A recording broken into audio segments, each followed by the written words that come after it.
说负6999。怎么说？6999，哎，感谢空想老板的第一次希望小米涨价。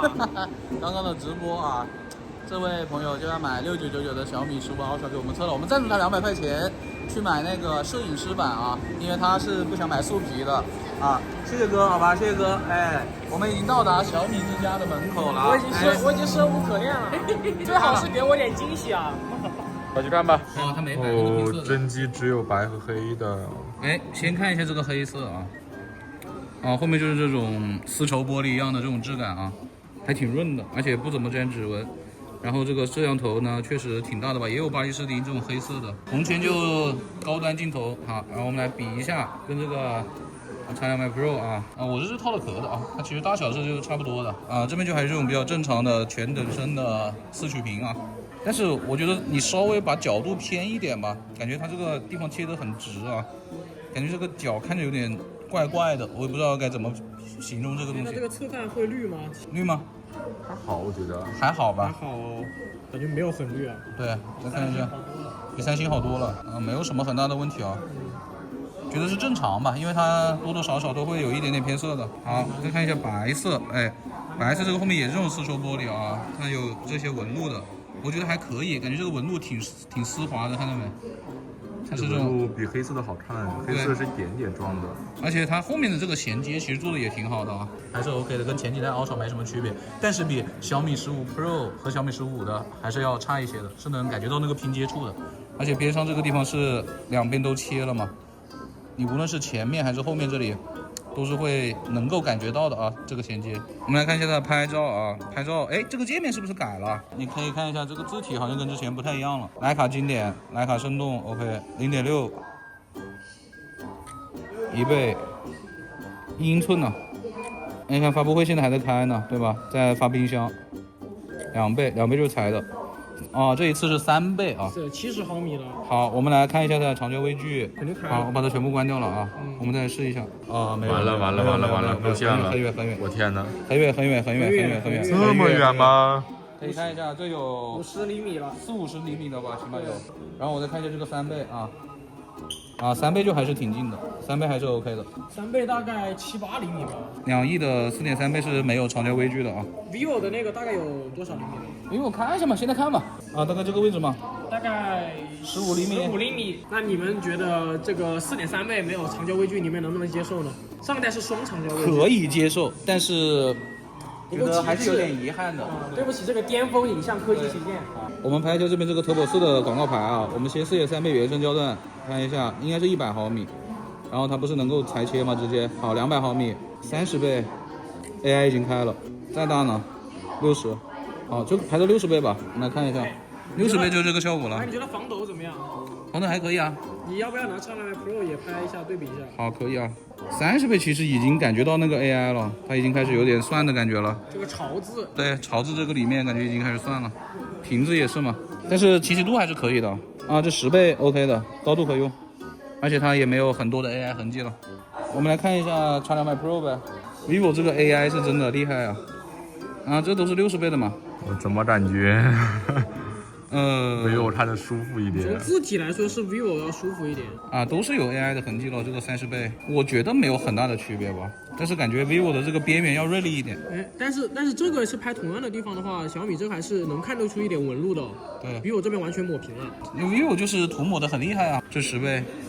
vivo 就还是那种边上会比较锐利了，所以就让你感觉清楚一点。小米的话就可能更相机味一点了。这个就是他们原生的，一个是3.7，一个是4.3，100毫米的85毫米，我觉得是大差不差吧。就是 vivo 会让你一直觉得锐利一点，小米就没有那么锐。可是你要看底下这种小字的话呢，那在这种锐利的情况下，确实会看得清一些，对，会好一点点啊。出于个人习惯，看一下这个马达，感觉就和前几代没区别吧，应该硬件是一样的，就是和12、13、14应该是一样的。我感受一下啊，就很普通吧。和小米15 Pro 比肯定是要差的。你感觉怎么样？比我想象中的轻一点。229克哎。这一次的这个后盖的凸起处理比上一代要好一点。对啊，这一次没有很凸我觉得是。它视觉上没有很凸，它边上这里是一个连续的曲线上来的，有个火山口的。然后它这巴黎士钉也没有做的那么厚了，没那么夸张。，对，清爽一点。哎，我觉得这一次比上次好看一点。但是这个摄像头的排列我不喜欢，对，挺怪的啊，而且感觉洞也挺多的，而且这边这个徕卡好大呀。你别管了，反正我要借给你们啦，要买给你们啦。就是只要是这么设计，我都觉得丑啊。就是我觉得X200 Pro 也丑，它旁边那个2亿像素我觉得也丑，好吧？我感觉它的真材好像还是没有什么用哎。哎，有区别啊！你现在这么看，你这个明显是对啊，要明显要黄哦，但是感觉不像 vivo X200 Pro 一样那么黄啊。一直就是没那么黄。我们拍出来可能它是有点偏红啊，但实际上肉眼看是一些浅的暖色的啊。玩的不多，很少。对，你感觉呢？只能说我没有用过这种设计的手机，反正我觉得手感都很一般，我接受不了，一时半会儿接受不了。你平时不拍照，你肯定啊。而这个过渡确实做的一般啊。对，能感觉它是棱角分明的。我自己是更喜欢白色的，它这个花纹我觉得还可以啊，它有点变化，就是不同的光线之下。这个红圈其实我也 OK，对，红圈也挺帅的，但是这个黑白的这个颜色我是很中意是吧？我真的很喜欢，因为它就是复古相机的那个颜色呀。而且我在想，就是如果它这个边上要是能像黑色一样加一圈红圈的话，我就觉得更好看了。对，我也觉就得。徕卡了。我觉得没有什么特别大的亮点吧，但是也没有特别差的地方，手感什么的都还行。就是边缘过渡，相比我们今年摸的别的 Pro 啊那些，可能就没那么好了。还新发了一个耳机啊，看一下。哦，透明的透明探索版哦。 WiFi WiFi 版 WiFi 版什么意思啊？就是它可以搭配 Ultra 用，就是跟类似于小爱同学那种。就是你蓝牙断连了，可以用 WiFi 对补一下，哦，WiFi 直连可以，有点帅，有点像三星 Buds 3 Pro 那个设计，你看这个上面是有点这种透明的，哦，感觉还可以。有点科幻。这个多少钱啊那个1499 WiFi 版？WiFi 版1499，哇，太贵了。然后蓝牙款的是1299。好，先连下手机听一下看。戴着还是挺舒服的啊，也不会说什么很松啊或者怎么样的。刚听了一下，我用的是网易云的高清真音，听了一首草东的歌，我感觉有点闷吧，因为它现在在放，我声音可能会比较大，就是没有那种特别通透的感觉，但音质还是可以啊，会稍微有一点点闷。至于这个价格呢和这个造型啊，大家就自己去看了，好吧？我刚刚也试听了一下这个小米的 Buds Pro，我觉得也确实是有一点点闷的，然后就是声音就是分离的不是很好，感觉有点奇怪，只能说不是很适合我。这次出的这个摄影套装，它叫专业影像套装传奇典藏版啊，就是有一堆东西啊。它是一个黑红的配色，我真的觉得非常的帅，好吧？这个颜色是很帅的，可是我不太喜欢的就是它边上有点太亮了，我觉得啊，我觉得还得暗红一点。它是装上了啊，装上就会有一个专业手柄，那你现在就可以用了吧？应该，哎，可以啊，它是可以变焦的，办。好熟悉的感觉，用相机的感觉，其实跟上一代差不多吧。上代我也买了，但是我真的没怎么用过。单独的录像键啊，摁一下啊，摁一下直接开始录了，就直接开始录像了。是按住的吗？不是摁住啊，摁一下就可以了。在录像的时候也是可以半暗对焦的。它这有一个波轮是可以调 EV 的，你可以自定义，也可以自定义。对，底下有一个 EV 值在变化的，最低可以调到负4啊，调到最高也是4啊。它这个壳上的音量键跟电源键还是不太一样的。电源键是做了一个纹理，对，然后这边就是一个比较大的这个巴黎士钉的那种感觉了啊。它镜头圈是可以换的。对，然后它这里呢还会有2个这个镜头圈，应该是可以让你在外接一些什么卡口啊，然后可以让你装一些什么滤镜之类的。然后这边还有2个应该是可以换的这个快门键，手绳，手绳也是这个颜色，我们就不拿出来了。还有一个是 Ultra， 刚刚工作人员呢他装了一段时间。这个 Ultra 的标也不知道怎么装，也不知道装在哪儿的，好吧？其实整个造型还是 OK 的了，而且它这一次也是独立供电的，底下也是有一个 Type C 的接口的。